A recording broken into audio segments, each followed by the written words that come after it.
Yo, what's up guys, new Siege video playing Aftermath EU and Particus. Already did this Siege, it was a pretty close one, was in the end a pretty close one. But first did a very easy Grogan field. I love the Grogan, those kinkies. And now we're going to see a bunch of these. This is the net 4 defense from Aftermath EU as of right now with an Ayunu and an Iris and a Kinky. Which I would say a variation to the Windy and Lulu, together with, in this case, not a Tractor, but a Commune, is a pretty solid counter to this in general. Could things go wrong? Maybe, but in most cases, I don't really feel like this goes all too wrong.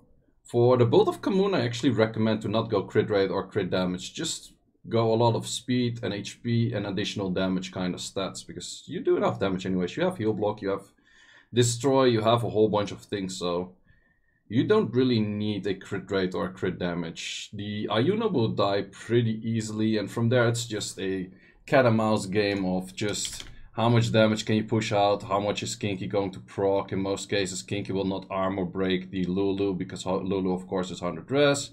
Sometimes it does happen, but you still have the shield, and the more HP you have on your Commune, the more shield you're actually gonna give. So therefore this offense is pretty nice, where you have a speed, HP Commune rather than having a Commune that is crit rate or something like that. Just for the protective state rather than doing damage. Because in the end, sure, it's destroying a bunch of HP, but technically a good Windy can solo a Kinky. Because Kinky can never armor break, so therefore, even if the Lulu dies like near the end, it's not that big of a deal. So that was that fight. Then I did this fight one more time because I have a duplicate of like the whole set. So as you can see, different skin of the Commune, so it goes slightly different.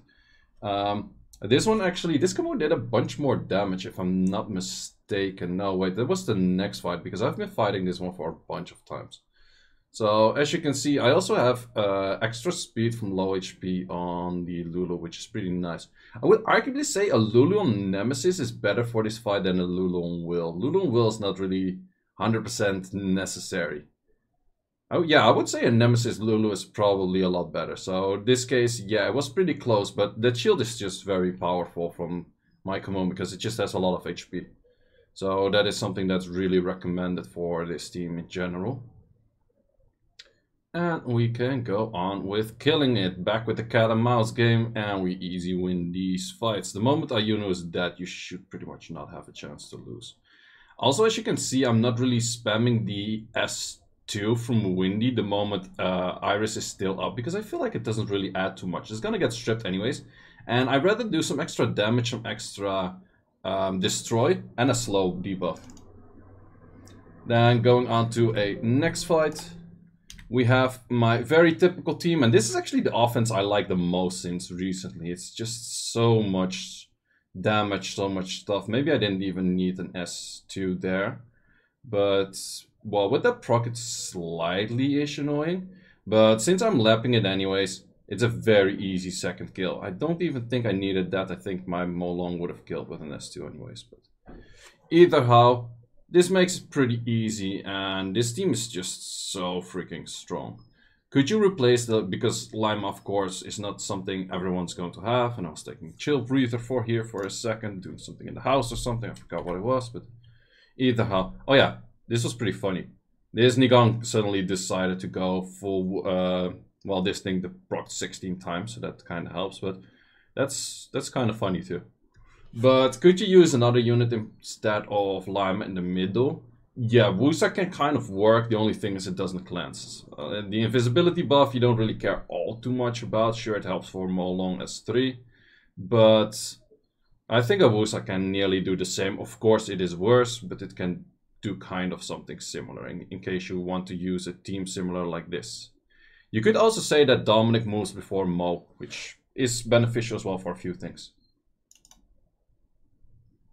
Oh yeah, and then I wanted to showcase a team of a guildie of mine. This man has too many LDs, man. Look at this team. It's Veronica Kiki with a Dark Monkey. This team is just straight up nasty, man. Because, well, not even the Dark Monkey. Dark Monkey barely does anything. But the moment this has more dots, the Kiki starts doing more damage. Like, look at that damage, man. It's just a pure HP Kiki because that's how everyone shoot and is running the Kiki. This team is so crazy, man. Okay, back to my own teams though. But man, that team is something different. That team is very fun.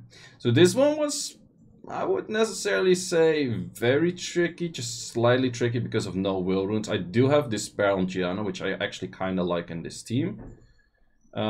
This one didn't really plan to go for any proper skills, so that kind of did help out. But yeah, Despair Gianna's pretty nice in these things. It just helps out a little bit. Too bad, not enough damage on the S1. Have to upgrade this Rogue. Since I'm not using Rogue all too much, or at least I'm not using it in defense, it kind of has like leftoverish runes, so that's why it's not doing all too great. But as you can see, I didn't even need the Gianna S3. Oracles are nerfed though, but still getting enough attack bar, doing enough damage to actually fuck up this team. Pretty bad. So, still liking this team. Still liking this team. Then the next one was a variation to the Ayunu with Molly. This was a Fae. And this was also one of the defenses from Particus. And what I noticed that if you kill the Fae in one hit, then this whole team is not gonna do all too much. Of course, you need fast and damaging Shiner Martinez for that. And that makes the most sense to actually kill it. Pretty fast, pretty easy. And just make sure that you kill Ayuna when you actually have immunity up. It makes things a little bit to quite a lot easier. And then it's GG. So far, so good. On to the next fight. Again, fighting one of those Ayunu with Molly and Kinkies from the side of, what's it called? Aftermath EU. And this time, still using a Windy. This is my third Windy. This time using a Lucia, and I'm using a Shihua. And the Shihua's pretty nice for sleeps and those kind of things in general. And it just adds a whole bunch of damage. So this one was maybe slightly tricky, because that actually did do a lot of damage. Not sure if I would have won that match if she died there. That was somewhat of a tricky call, I would say. But in general, the Lucia is really nice. It's just a very nice unit. It locks down a lot of stuff. It has decent healings. Mine is not even ruined that great. And Shihua also does quite a lot of damage, but felt tricky for a moment because the Lucia nearly died. I do think I have reduction from wind, but I should have some more on it. And this thing actually does pretty nice damage. Pretty fun unit to use as well. It's also just a lot of additional damage stuff. You don't need anything else than additional damage on the Shihua. And then just a whole bunch of stats in like pretty much everything. So in this case, one of those teams that I was hitting before as well. I should have had the turn rotation all the way around. Would have made a lot more sense. But in the end, I procced once and then I lagged a little bit. And then it was already dead. And then you know how this match goes. I'm not sure if I really needed this proc to make this team work. You could arguably say yes, but the thing is, their team doesn't have any form of healing. So even if Theomars got down to like 1 HP, I could have still placed a shield on it and that kind of stuff. Plus, if I would have killed him in the end anyways, because he's fighting the, what's it called, the Endure buff, Tessa plus Molly would have won anyways. So this was a pretty fun team that I used, but I heavily misplayed it. So the main thing was I was supposed to S3, but it kind of got me off guard that the Dom didn't have immunity up. So therefore at that point I was like waiting, and which was maybe not the best case. With a Carcano you can of course still hit that. But maybe it was also not that bad, since the unit didn't die in the end. He didn't have any forms of strip on that unit as well. And in this case, the enemy team doesn't have any form of RNG armor breaks. And not having any form of RNG armor breaks actually does make it that your team is just pretty much not going to do anything. Because it's just, you know everything, what's going to focus on what pretty much, and then it's pretty easy, so... And the Carcano is pretty funny because you can hit through invisibility and that kind of stuff, so... That makes this a pretty interesting team. I think I kind of misplayed for not going S3 right away, but in the end it did work out pretty fine. I think it only would not have worked out if he went 3 turns. Or I immediately got a silence on me. That could be a thing as well. Yeah, if I immediately got a silence on me, it would have been an issue, I guess. Well, then it would die, and if it doesn't proc after dying right away, it would have been fine anyhow. So, I would say, pretty okay team, pretty okay team.